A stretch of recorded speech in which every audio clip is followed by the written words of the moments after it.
Muy buenos días, que el Señor les bendiga. Sean todos muy bienvenidos a esta nueva escuela dominical para clase, especialmente para nuestros hermanos clase 1 y 2, clase de adultos, en donde vamos a tener un momento del estudio de la palabra del Señor y vamos a poder comprender varios aspectos esenciales relativos a la clase que está preparada para el día de hoy. Pero antes que todo esto, esta escuela dominical sin duda la hemos aperturado en el nombre de nuestro Señor Jesucristo. Y para ello vamos a orar al Señor para que sea Él quien dirija y quien guíe todo lo que vayamos a revisar y estudiar en esta escuela dominical. Le invito a que todos juntos oremos al Señor. Padre eterno, en esta jornada, en esta mañana, te damos gracias, Señor, este día domingo, que nos permites nuevamente poder reunirnos junto a nuestros hermanos, hermanas, para poder estudiar y entender el mensaje de su palabra, sabiendo, Señor, que en ella encontramos la vida eterna, como decía aquel apóstol, en ella encontramos, ¿cierto?, la fuente de vida, inagotable de vida, que cuando tenemos sed podemos encontrar a través de la palabra saciedad de nuestra sed, satisfacción de nuestra hambre, orientación, guía, iluminación. Por eso el salmista decía: lámpara a mis pies es tu palabra y lumbrera mi camino, porque de alguna manera en tu palabra, Señor, podemos encontrar la luz que nos permite mejorar y perfeccionarnos cada día en nuestra vida espiritual. Estos breves minutos, Señor, que vamos a estar frente al estudio de esta lección de este día, queremos que seas tú, Papito del cielo, quien nos guíe, nos dirija, nos dé, Señor, sabiduría, porque no es nuestra sabiduría, sino que es su sabiduría la que se transmite a nosotros, Señor, que fue quitada a los sabios para darlo, ¿cierto?, a nosotros, a estos pequeñitos, a aquellos que tenemos un entendimiento en desarrollo, pero que tú nos has permitido, aún, Señor, en medio de este escenario, poder ser conocedores de las verdades de tu mensaje, de tu palabra. Hoy, Señor, es un privilegio que queremos entender, comprender y aplicar a nuestra vida. Gracias, Señor, por esta hermosa escuela dominical, que la hemos comenzado en tu nombre, Señor, sabiendo que en ningún otro nombre encontraremos vida y salvación, sino solo en tu nombre, Papito del cielo, en esta hora. Gracias te damos por Cristo, nuestro amado y bendito Salvador. Amén y amén. Muy bien, hemos orado al Señor, hemos comenzado esta escuela en su nombre. Ahora, hermanos, le invito a que abran sus Biblias para poder dar a conocer la lección de este estudio de este día domingo.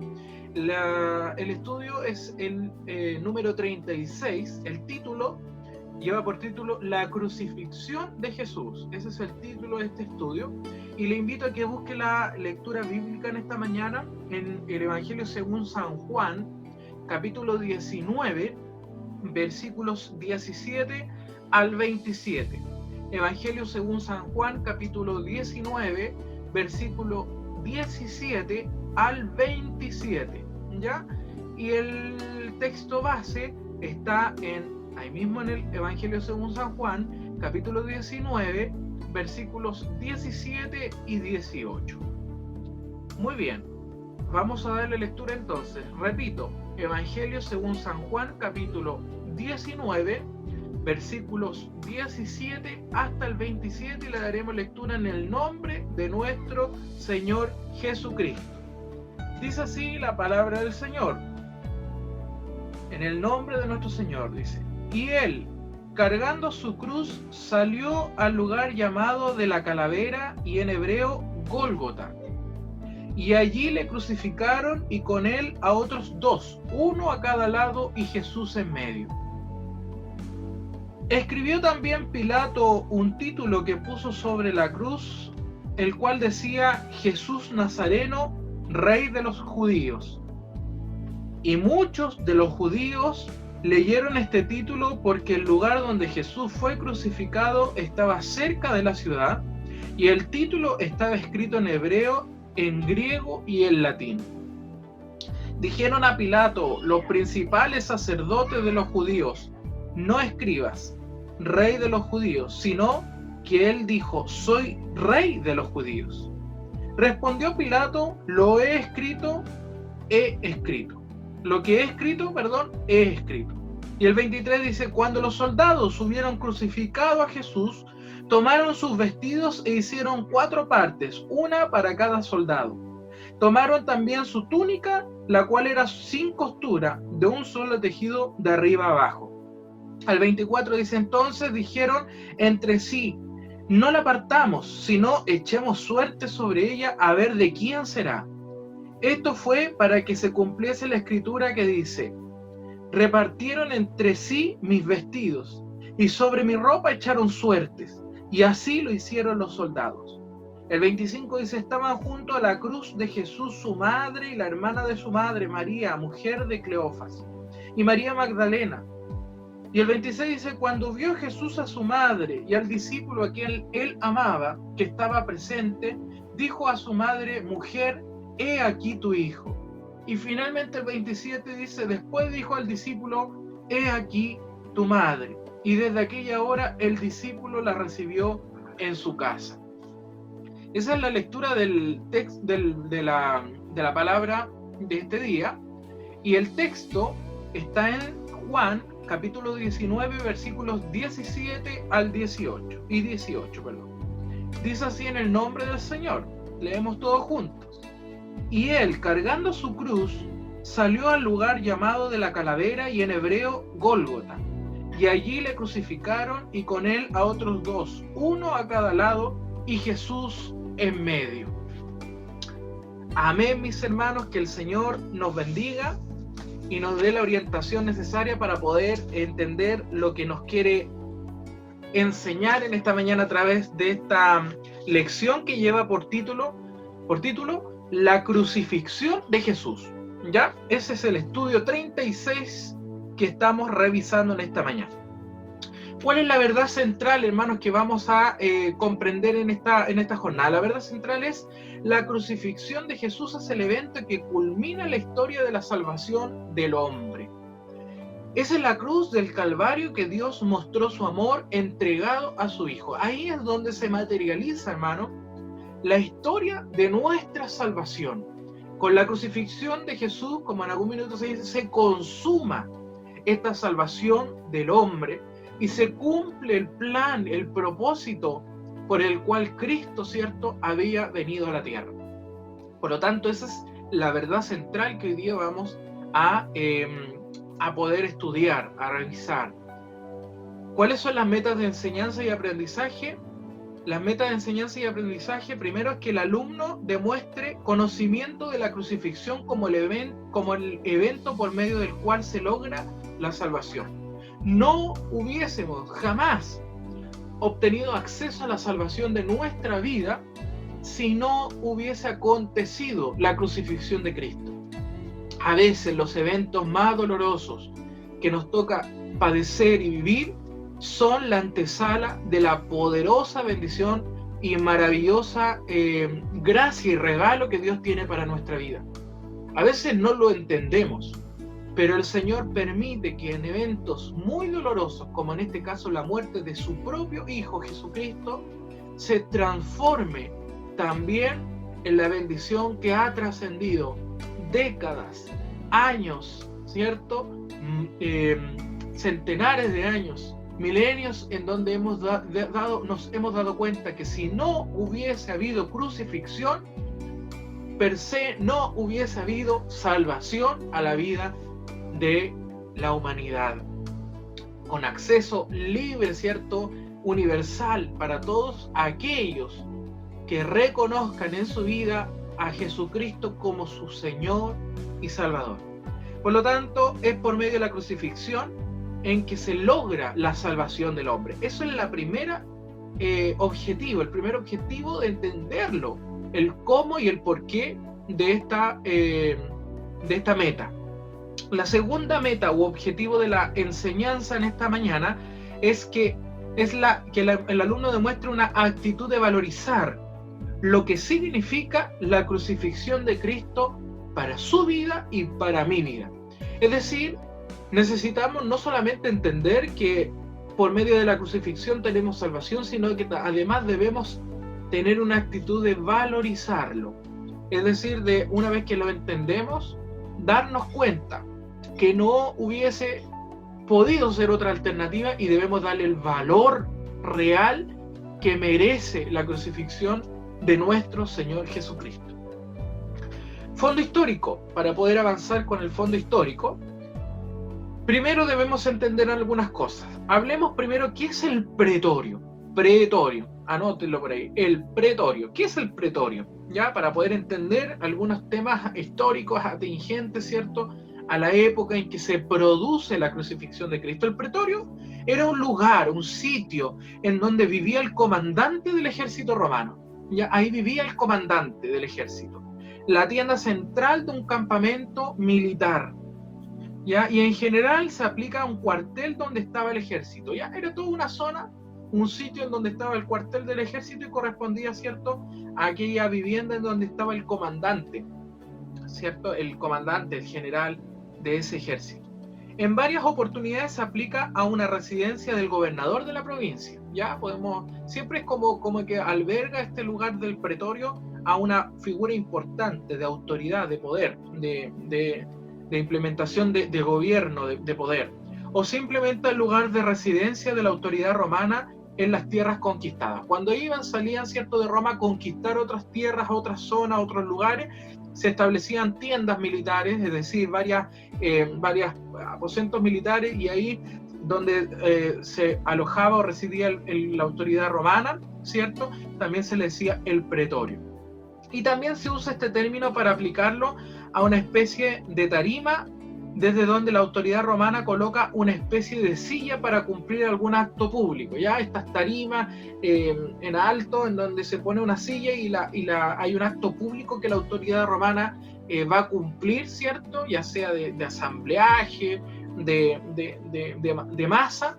Es ahí donde también se le dice que eso es el pretorio. El pretorio que se menciona en Juan parece que se halla en la Torre Antonia. Ya, eso es un antecedente histórico para tenerlo presente y para poder decir qué es el pretorio. Ya hoy día aprendimos algo relativo al pretorio.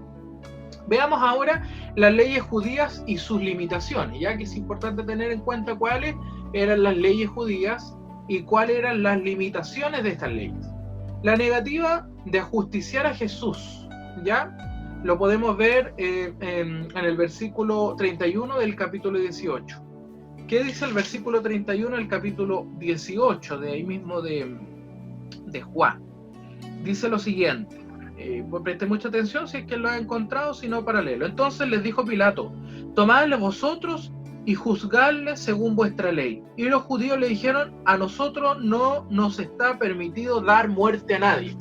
Ya, eso responden los judíos. Por lo tanto, las leyes judías tienden a una negativa de ajusticiar, en este caso, a Jesús. No podían ellos darle muerte a nadie. Puede responder, ¿cierto?, a la necesidad de no contaminarse previamente.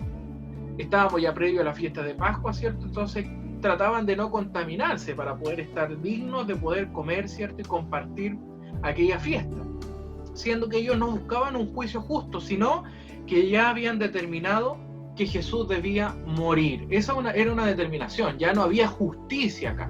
Acá había una decisión, ¿cierto?, masiva, aplicada sobre la sentencia de muerte para nuestro Señor Jesucristo, y por lo tanto había una posibilidad de que al ajusticiarse personalmente se contaminaran con eso y no poder compartir así la fiesta de la Pascua. Según la ley romana, los judíos sí podían condenar a muerte a un enjuiciado. Ya, la ley romana sí les permitía a los judíos condenar a muerte a un enjuiciado, pero no tenían el derecho de ejecutar la sentencia sin el visto bueno de los romanos. Es decir, los judíos podían condenar a muerte a alguien, pero necesitaban el visto bueno de los romanos, si no, no podían ejecutar esa decisión. ¿Ya? Así que no era tampoco una libertad de enjusticiar o ajusticiar, en este caso, a alguien a muerte. El sistema de ejecución judío era la lapidación o el ahorcamiento, ya a través de las piedras o a través de ahorcar a alguien. Y si así ocurría, no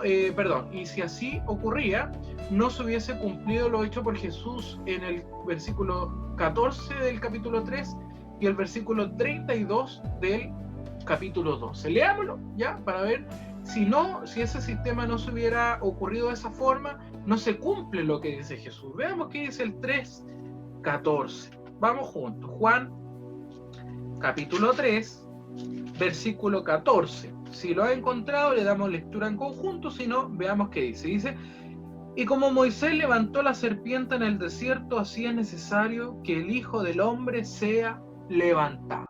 Si no se cumplía la muerte de Cristo, no se hubiese cumplido esa palabra, ¿ya? Y el 12:32, estamos hablando todo el tiempo en Juan, ¿ya? El capítulo 12, versículo 32, dice lo siguiente, mis hermanos: y yo, si fuere levantado de la tierra, a todos atraeré a mí mismo, dice Jesucristo. Y yo, dice el Señor, si fuere levantado de la tierra, a todos atraeré a mí mismo. Hablando, ¿cierto?, de la resurrección. Por lo tanto, mis hermanos, era determinante que la muerte de Cristo se cumpliese para efectos de poder lograr el objetivo y el plan de redención por el cual Cristo había venido a la tierra. Con esto queremos decir, hermanos, que todas las cosas están bajo el control de Dios. Todas las cosas que nos ocurren están bajo el control de nuestro Señor. Pues la muerte de Jesucristo, la muerte de nuestro Mesías, se daría bajo las condiciones establecidas fuera de los cánones judíos. De alguna manera se cumplen los propósitos y los objetivos de acuerdo al plan que Dios ya tiene establecido y que están bajo su control. No es de otra manera, no es bajo mis paradigmas, no son bajo sus paradigmas, no son bajo sus exigencias, sus condiciones, ni mis exigencias, ni mis condiciones. Son bajo los parámetros y las condiciones que Dios, en su absoluta soberanía, fija y mantiene bajo su absoluto control. Que el Señor nos bendiga por esto, para poder entender que todas las cosas están bajo el control soberano de nuestro Dios. Veamos otro escenario: la costumbre de soltar a un preso en la Pascua. Esta costumbre de soltar a un preso en la Pascua no encuentra confirmaciones fuera de la Biblia, ¿ya? Aunque los relatos de Juan y de Marcos son suficientes para poder demostrar que esto sí ocurrió, pero no hay alguna confirmación extra bíblica fuera de la Biblia. Parece que tiene su origen en un precepto de la Mishnah, el mismo que dice que el cordero pascual puede ser ofrecido por alguien que se halla en prisión. Alguien que esté en prisión puede ofrecer un cordero pascual y puede ser ofrecido de alguna manera, ¿cierto?, con un objetivo o con una intención de poder ser liberado. La Pascua, como un recuerdo de la liberación de Egipto, lleva a la costumbre de soltar a un preso, ¿ya? Había una costumbre, recuerden que este dilema se dio, este dilema ocurrió y este dilema de alguna manera se ejerció, ¿ya? De soltar a un preso, encarcelado, aprisionado.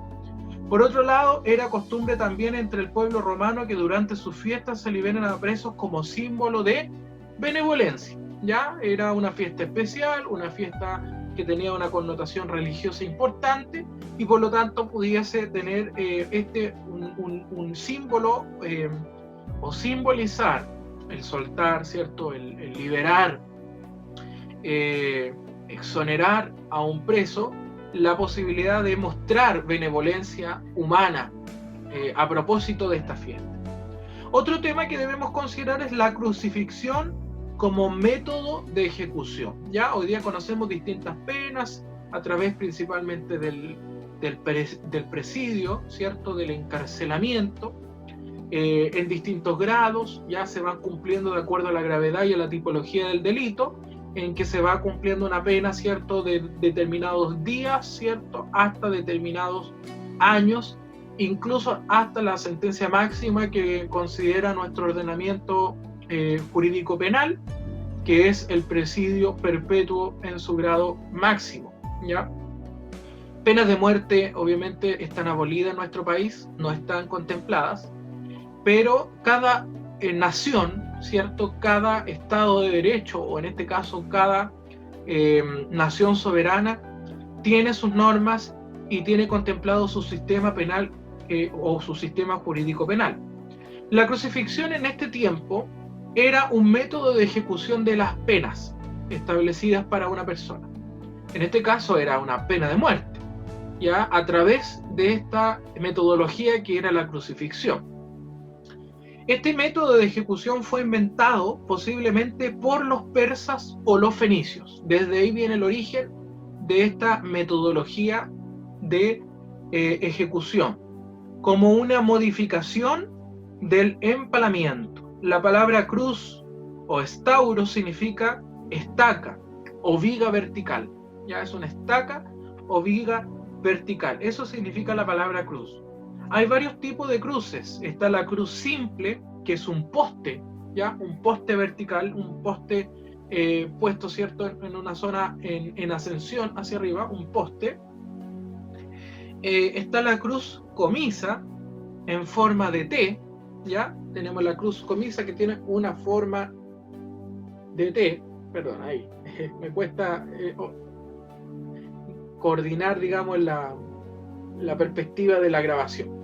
Ya, pero para que se entienda, está, ¿cierto?, la cruz simple, la cruz comisa, y tenemos por otro lado, ¿cierto?, la cruz decusata, que es la cruz en forma de X, decusata. Discúlpeme que me cuesta mucho el ejemplo y todo, pero para que se pueda entender. Y también tenemos la cruz imisa. Ya anote por ahí, está la cruz simple, que es simplemente un poste elevado, levantado en vertical. La cruz comisa en forma de T, la cruz decusata en forma de X y la cruz imisa, que se forma con dos barras y es el signo más. Ya la cruz tradicional prácticamente que nosotros conocemos. Ahí sí. Ya la forma de un símbolo más.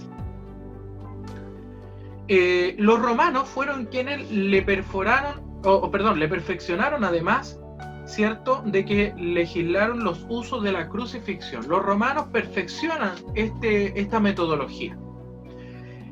Este ajusticiamiento se hacía por parte de los romanos para los esclavos y sobre todo para condenar a aquellos que eran subversivos, a aquellos que eran rebeldes, que se rebelaban al sistema, que eran subversivos. Para ellos principalmente estaba este tipo de ejecución. Era un sistema humillante, de tal manera que era prohibido aplicarlo a los ciudadanos romanos. Imagínense, aquel que tenía la ciudadanía romana, ¿cierto?, estaban con esa identidad, no podían ser ajusticiados por este sistema de crucifixión. Hay un propósito ahí, ¿cierto?, que es el propósito de cuidar nuestra propia esencia, nuestra propia dignidad, o en este caso de su pueblo, ya que eran muy nacionalistas, muy identificados con su nación, con su imperio. Por lo tanto, en ese sentido, no era aplicable esta pena para los romanos, los que tenían esa ciudadanía o nacionalidad. En ese sentido, el ejecutado era amarrado o clavado en la cruz hasta que muriera. Ya se amarraba y o clavaba en la cruz hasta que muriera.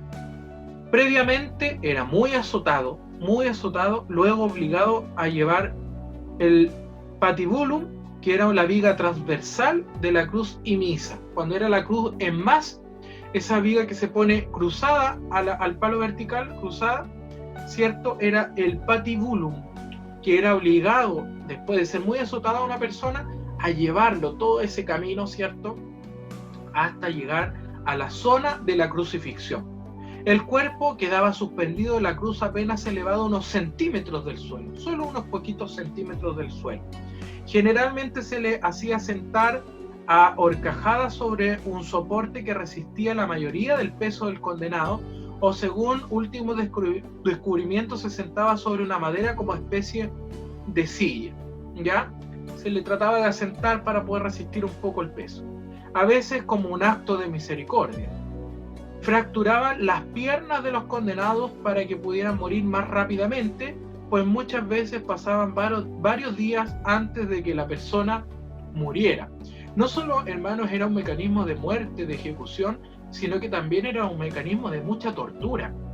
El azote, el llevar luego, ¿cierto?, el patibulum, esa madera, ¿cierto?, cruzada, al caso de la cruz en más, que era la que decíamos la cruz imisa, y además después fracturada la rodilla y pasar quizás muchos días antes de morir, era un acto de mucha tortura para una persona. Eso era la crucifixión. No estamos hablando de una muerte ejemplar, una muerte, como algunos dicen, una muerte bonita. No, para nada. Esto era una muerte tremendamente dolorosa y muy, muy, digamos, cruel, por así decirlo, muy cruel. Y de mucha humillación, como bien lo dice el estudio acá.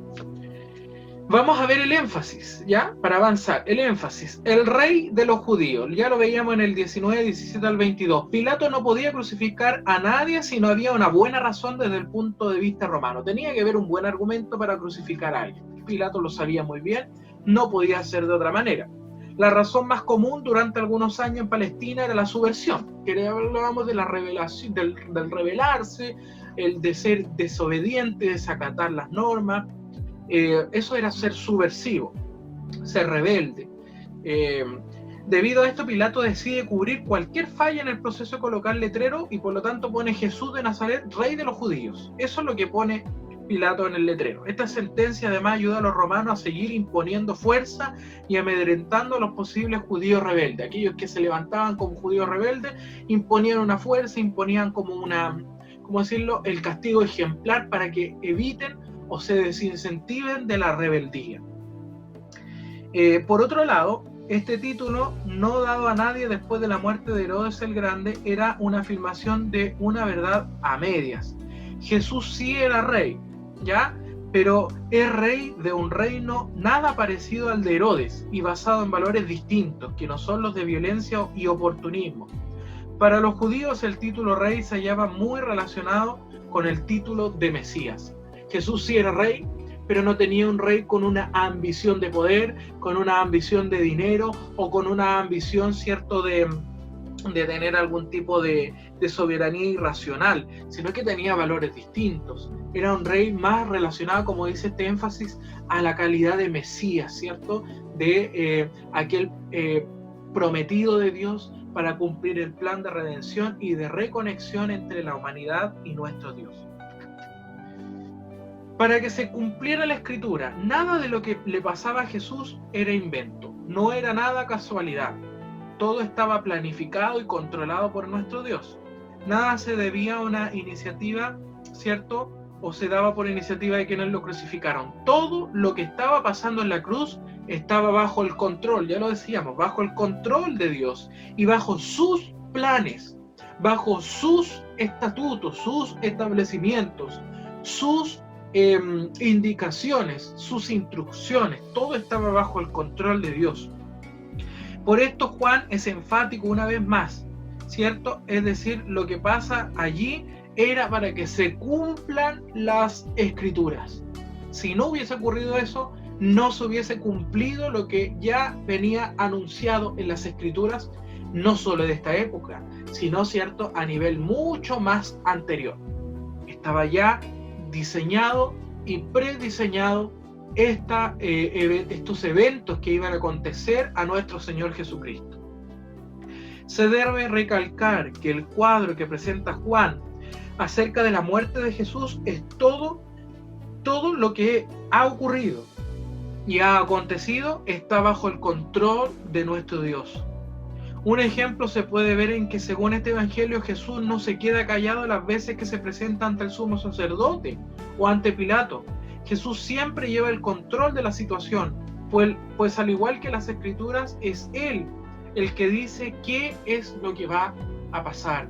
Jesús va anunciando lo que va a ocurrir. Jesús va preparando el camino, va preparando su propia crucifixión, sabiendo que esa es la única manera establecida por Dios, su Padre, que Él iba a establecer que así tenía que ser y no podía salirse en ningún milímetro de lo que Dios estaba estableciendo.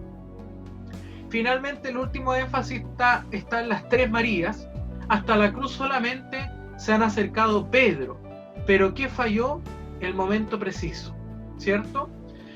Juan, que se hallaba protegido por la amistad que tenía con el sumo sacerdote, y las cuatro mujeres que se mencionan, las tres Marías: María la madre de Jesús, María la esposa de Cleofas y María Magdalena, y la hermana de María, la madre de Jesús. Eran las personas que estaban ahí, ¿cierto? Y que se habían acercado a lo que era la zona de la crucifixión, que estuvieron al lado del maestro en ese evento. Muy bien, vamos a revisar entonces lo que hemos leído ya, el estudio propiamente tal. Vamos con la primera fase de 3. La primera fase dice, o la encontramos en los versículos 17 y 18. Leámoslo nuevamente. Dice: y él, cargando su cruz, salió al lugar llamado de la Calavera, y en hebreo Gólgota, y allí le crucificaron, y con él a otros dos, uno a cada lado, y Jesús en medio. Ya el relato que hace Juan del camino al Gólgota es bastante más corto del que hacen los otros evangelistas. Es un relato más breve, más sucinto. Luego de la flagelación, del azote y de la humillación a la que fue sometido, ¿cierto?, le toca cargar su cruz. Lo que en realidad estaba cargando era el patibulum, esa maderita que ya decíamos que se cruza en la cruz, que era la cruz inisa, que era la cruz en T. Entonces esa era lo que él cargaba, nuestro Señor cargaba, o viga transversal de la cruz inisa, llamada también cruz latina, también se conocía como cruz latina. No es obligado a llevarla, él la tomó, ¿cierto?, para cargarla. Él la tomó para cargarla. El lugar donde se realizará la crucifixión es el sitio que se llama la Calavera, y en hebreo se le llama Gólgota. Ahora nosotros usamos el término Calvario, que es la traducción latina del término calavera. Ya de ahí viene Calvario hoy día, de la traducción latina del término la calavera, que era donde había sido crucificado nuestro Señor Jesucristo. No es claro en el pasaje quiénes le crucifican, pues el decir le crucificaron se involucra a todos, ¿ya? ¿Cierto? Se involucra a una generalidad. Judíos con sus autoridades religiosas y romanos con sus autoridades o poderes militares. La crucifixión se realizó con otras dos personas, sin importar, ¿cierto?, para Juan quiénes son estas personas. Solamente las menciona como dos personas. En el relato de Juan, Jesús va hasta la muerte en pleno control de la situación. Esa era la visión de Juan al relatar esto, que Jesús va a su muerte, va a ser crucificado, pero bajo un absoluto control de todo lo que está ocurriendo. Versículos 19 y 20 dicen lo siguiente, mis hermanos. Escribió también Pilato un título que puso sobre la cruz, el cual decía: Jesús Nazareno, Rey de los Judíos. Y muchos de los judíos leyeron este título porque el lugar donde Jesús fue crucificado estaba cerca de la ciudad, y el título estaba escrito en hebreo, en griego y en latín. Revisemos algunos aspectos de lo que leemos acá. El letrero que se ubica sobre la cabeza de Jesús indicaba, según la costumbre, la causa de la crucifixión. Ya ahí estaba ¿cómo puede decirlo?, su sentencia, su causa, el motivo por el cual había sido crucificado.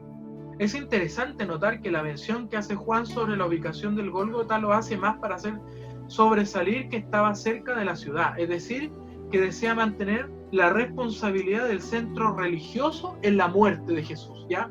Al estar cerca de la ciudad había una responsabilidad de todo el centro religioso en que Cristo fuese a morir en aquella cruz. Era necesario que todos conocieran este evento, todos tenían que conocer de este evento. De allí que se encuentran los idiomas que se manejan en ese entorno. ¿Cuál era el idioma de aquel entorno en donde Jesús fue crucificado? El hebreo, idioma de la gente nativa de Palestina. El latín, que era el idioma oficial del Imperio Romano, y el griego, que era el idioma que todo el mundo entendía, ya que era como más universal. El cumplimiento de la misión universal de Jesús debía ser entendido por todas las lenguas. Nadie podía quedarse indiferente. ante ese tremendo evento de la crucifixión de Jesucristo, que era un evento que iba a marcar tendencia no solo para esa zona, no solo para esa ciudad, no solo para esas personas, sino para el mundo entero. Todos debían enterarse e informarse de aquel acontecimiento que marca la diferencia de la humanidad y que transforma la vida de todo el escenario humano que viene desde ahí en adelante. Gloria al Señor por esto. Versículos 21 y 22 dicen lo siguiente: dijeron a Pilato los principales sacerdotes de los judíos: no escribas rey de los judíos, sino que él dijo: soy rey de los judíos. Ya no pongas rey de los judíos, sino que escribe: él dijo: soy rey de los judíos. Y responde Pilato: lo que he escrito, lo he escrito. No va a haber cambio, no va a haber modificación. Ya el 21 y 22 dice: los principales sacerdotes, quienes han optado, cierto, en franca traición a su país por el César como rey, tienen que oponerse a la declaración de que Jesús es el rey. Se oponen a una declaración de que se le adjudique como rey de los judíos. Tienen que oponerse a la declaración de que él es el rey, de que Jesús es el rey o es el Mesías. Entendían que las palabras escritas por Pilato eran una burla. No podían entender que el Mesías estaba siendo colgado en el madero. ¿Ya? Y es más, ellos eran los responsables de aquello. Los sacerdotes pertenecen a un reino diferente del que Jesús es el portador. La pugna entre Pilato y los judíos se hace nuevamente presente. Ahora la fuerza de las palabras de Pilato tienen un tono de oráculo divino. Sus palabras quedan escritas y no hay fuerza que las pueda cambiar. Definitivamente el Mesías ha sido crucificado. El Dios hombre, el hombre Dios, se ha entregado por amor a los hombres y está sobre cualquier limitación de raza o cultura. Es la costumbre del amor o la cumbre del amor. El Verbo se hizo carne y habitó entre nosotros y vimos su gloria. Hermanos, qué tremendo es esto, darnos cuenta de que los judíos no podían entender cómo el Mesías, cómo el que había sido anunciado, podía morir en una cruz que significaba maldición. ¿Cómo? Eso no lo podían entender. Era una aberración, era una blasfemia, era una situación tremenda para ellos. Pero acuden a Pilato para que puedan cambiar el nombre y no ponerle el rey de los judíos. No podían creer que el Mesías, eso era el rey de los judíos, el Mesías estaba siendo crucificado. Esto Pilato, ellos lo entendían como que si fuese una burla de parte de Pilato. Y cuando acuden, Pilato da su aseveración ya no bajo una mirada de juego de roles, sino que lo hace como emperador, lo hace de alguna manera como la autoridad o el poder ahí, le dice: no va a haber cambio, esto es lo que es. Y por lo tanto, hermanos, se cumple la palabra que el Dios hombre o el hombre Dios ha sido entregado por amor a todos los hombres en crucifixión, y por lo tanto, hermanos, esa cruz era la cumbre del amor para que se cumpliese esa palabra que dice: el Verbo se hizo carne y habitó entre nosotros y vimos su gloria, la gloria de aquella muerte maravillosa que Jesucristo tuvo en aquella cruz y que de alguna manera transforma ese escenario en la salvación y redención de la humanidad completa y se transforma en el Mesías crucificado. Vamos a la segunda parte de este estudio, la túnica del rey. Eso lo podemos encontrar en Juan 19, versículos 23 y 24. Leamos qué dicen el 23 y 24. Cuando los soldados hubieran crucificado a Jesús, tomaron sus vestidos e hicieron 4 partes, ¿ya? Sacaron 4 partes de sus vestidos, una para cada soldado. Tomaron también la túnica, la cual era sin costura, de un solo tejido de arriba abajo. Entonces dijeron entre sí: no la partamos, sino echemos suerte sobre ella a ver de quién será esta túnica. Esto fue para que se cumpliese la escritura que dice: repartieron entre sí mis vestidos y sobre mi ropa echaron suertes. Y así lo hicieron los soldados. Se cumple aquella palabra, ¿cierto? Anunciar. El versículo 23 nos dice que, según este relato y en el relato de los otros evangelistas, los ejecutores echaron suerte para ver cuál prenda le tocaba a cada uno. Ya se reparten las prendas de Jesús. Pero también tomaron la túnica. Esta túnica era bastante especial, pues dice que no tenía costuras. Según relatos de la época, se hace mención de estas túnicas sin costuras como prendas muy valiosas, generalmente las llevaban los sumos sacerdotes. O sea, esa túnica tenía un valor especial. Las túnicas sin costura las llevaban generalmente los sumos sacerdotes. Por lo tanto, tomaba esa relevancia que Jesucristo tuviera una túnica sin costura. El versículo 24 dice: todos los detalles de la muerte de Jesús se dirigen o están dirigidos y controlados por Dios. Esto lo hemos venido diciendo en todo el estudio. Todo está controlado por Dios. Juan aprovecha para mencionar una vez más que todo está bajo el control de Dios. Todas las cosas están escritas, están establecidas y se van cumpliendo conforme Dios lo ha establecido así. Hasta el asunto de sus ropas ha sido precedido por una declaración anticipada de parte de Dios, citando a uno de los salmos más ricos en conceptos mesiánicos. Frente a la crucifixión nos detenemos con horror y adoración. El pasaje termina enfatizando: así lo hicieron los soldados. Quienes condenaron a muerte a Jesús fueron los judíos. Quienes mataron a Jesús fueron los romanos. Estos últimos son los herederos de la salvación que vino de los judíos. Gloria al Señor. Dios nos ayude y nos bendiga, porque es hermoso cómo relacionamos estos pasajes, de darnos cuenta que aún todas las cosas que ocurrieron en Cristo estaban ya preestablecidas y estaban anunciadas por Dios en las palabras desde los Salmos, muchos años antes, muchas décadas antes, muchos siglos antes.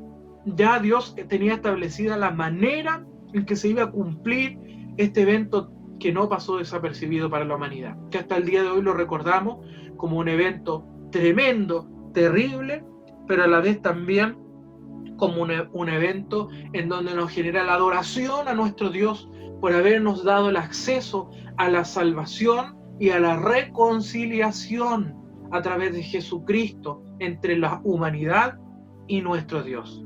Gloria a Dios por esto. Vamos a lo último de este estudio, que es en la etapa 3, mujer, he ahí tu hijo. Juan 19, 25 al 27. Leámoslo nuevamente. Dice, el 25 dice lo siguiente: estaban junto a la cruz de Jesús su madre y la hermana de su madre, María, mujer de Cleofas, y María Magdalena. Cuando vio Jesús a su madre y al discípulo a quien él amaba, que estaba presente, dijo a su madre: mujer, he aquí tu hijo. Después dijo al discípulo: he aquí tu madre. Y desde aquella hora el discípulo la recibió en su casa. El versículo 25 nos establece lo siguiente: no se sabe con precisión el por qué se menciona a estas 4 mujeres. La teoría de que realmente son solo 2 o 3 mujeres parece que es bastante forzada y depende de una traducción distinta al griego. Ya se entiende que habían 4 mujeres. Trabajando con los sinópticos se llega a la conclusión de que las 4 mujeres serían la madre de Jesús, la hermana, ¿cierto?, de ella, que se llamaba Salomé, quien también es la madre de Jacobo y la madre de Juan, ¿ya? María, la esposa de un tal Cleofas, y la madre, ¿cierto?, la madre de Jacobo y José, y María Magdalena. Ya ahí están las 4 mujeres que estaban en ese contexto de la crucifixión. La presencia de estas mujeres hace sobresalir su valor y su decisión de seguir a Jesús hasta su último momento. Estas mujeres estuvieron hasta el último momento con Jesús, por lo tanto son mujeres valiosas desde esta perspectiva.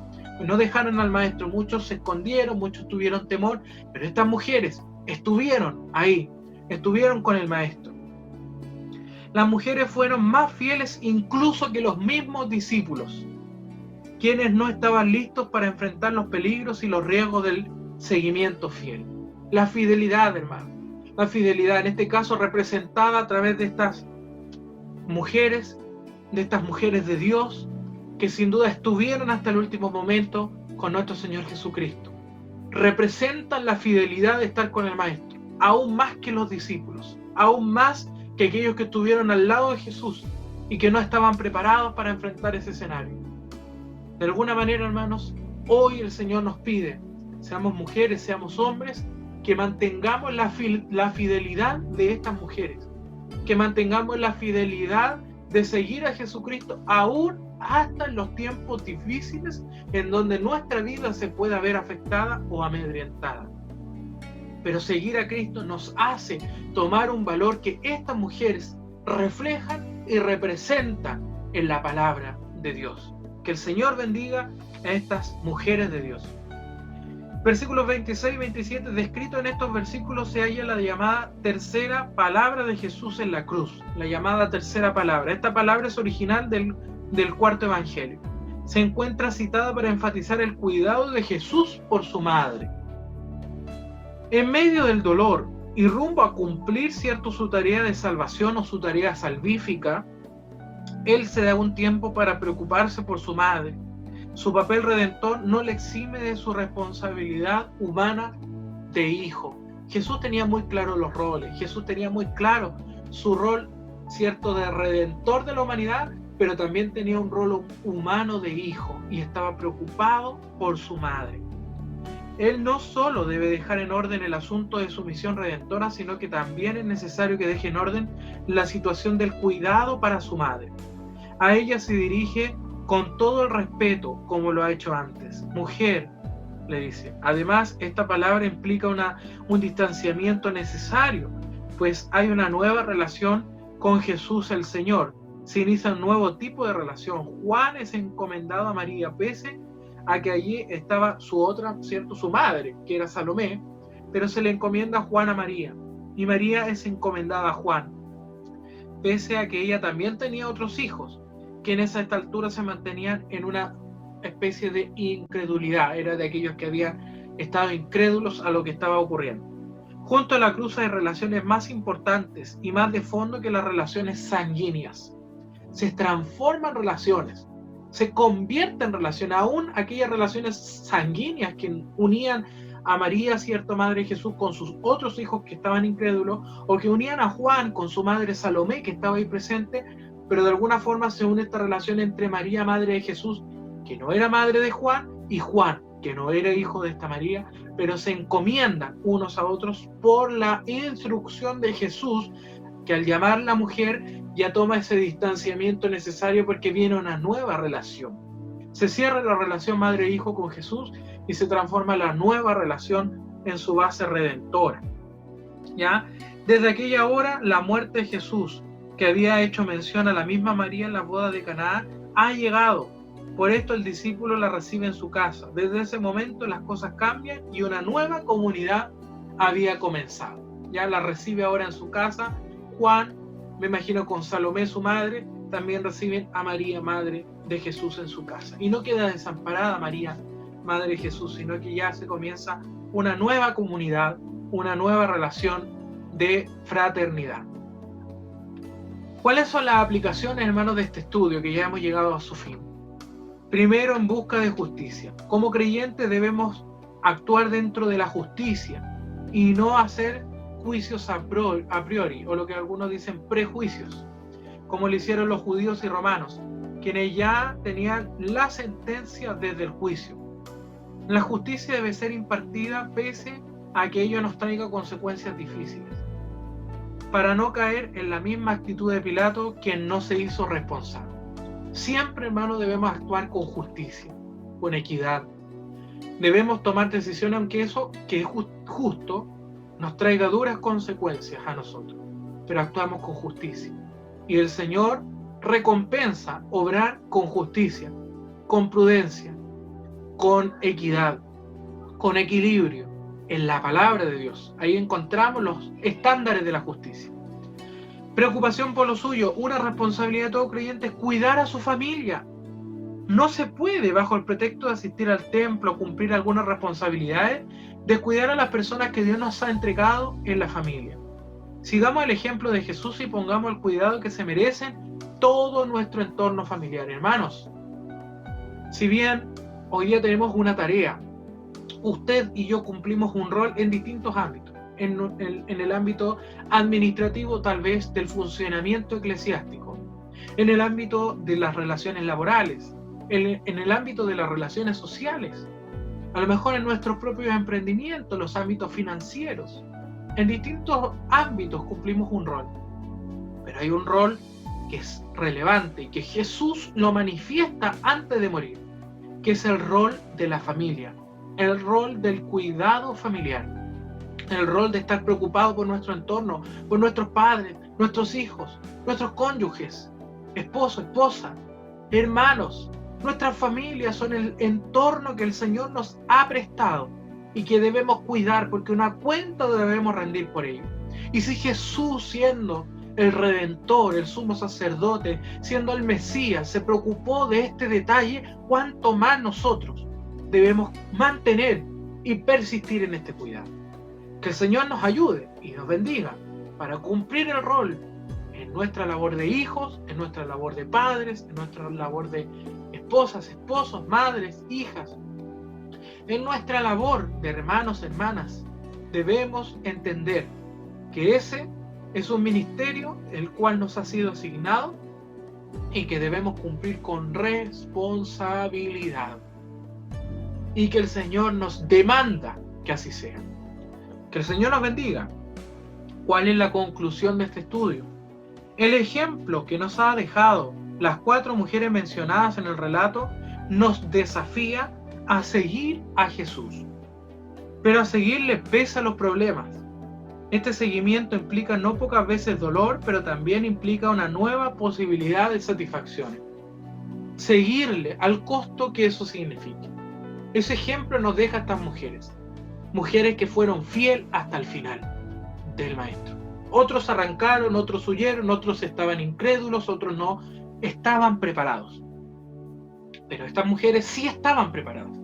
Estaban preparadas para poder estar con el Maestro hasta el último día de vida en la tierra. Y eso, que es una consecuencia que se debe asumir por la amenaza constante incluso de la vida propia, se transforma en una satisfacción y de ser hoy día, este domingo, en esta escuela dominical, en esta mañana, ser reconocidas por el valor que tenían estas mujeres de mantener fidelidad hasta el final. Queremos ser recordados como entes que huimos ante el temor y ante el miedo y rehuimos a nuestras responsabilidades por temor a preservar nuestra vida, como dice la palabra: aquel que quiera preservar su vida la perderá, y aquel que quiera perder o pierda su vida por causa justa va a preservarla. Aún en la muerte el Señor nos promete vida eterna, porque la vida es del Señor. Yo soy la resurrección y la vida, dice el Maestro. El que cree en mí, aunque esté muerto, vivirá. A veces nos enfocamos en preservar tantas cosas, pero debemos tener fidelidad hasta el final con el Señor, porque hasta el final, hermanos, es Él quien nos dará la satisfacción de la recompensa que nos tiene preparada para usted y para mí. Que el Señor nos bendiga, que el Señor bendiga este hermoso estudio. Vamos a orar un momento al Señor antes de despedirnos. Señor, te damos gracias por esta hermosa escuela dominical que sin duda la has preparado para nosotros, Papá del Cielo, y que hoy día la recibimos para poder seguir creciendo y seguir avanzando y seguir evolucionando en el conocimiento de las riquezas de su palabra.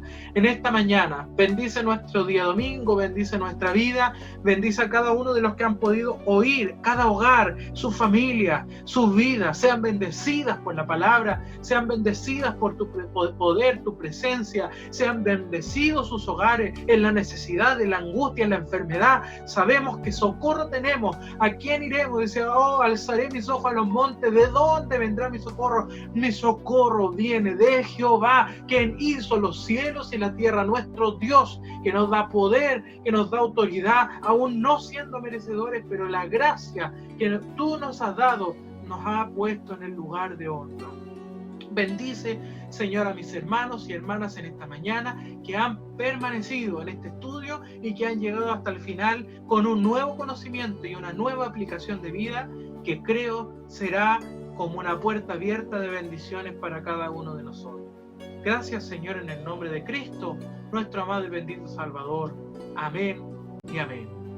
Saludos especiales y afectuosos y de mucho amor para nuestros amados pastores, nuestro pastor Manuel, nuestra pastora Erika, nuestro obispo Luis, nuestra pastora Hilda. Que el Señor les guarde junto a sus hermosas familias, y una bendición para cada uno de ustedes, mis hermanos, que domingo a domingo estamos ahí recibiendo palabra del Señor a través de esta hermosa escuela dominical. Dios les bendiga, bendiga sus hogares, y nos vemos más tarde en la reunión que nos une, ¿cierto?, en el culto de la noche. Dios nos bendiga, que el Señor les guarde grandemente a cada uno de ustedes, y la bendición de Papá del Cielo que haya sido derramada por a cada uno de nosotros. Dios les bendiga.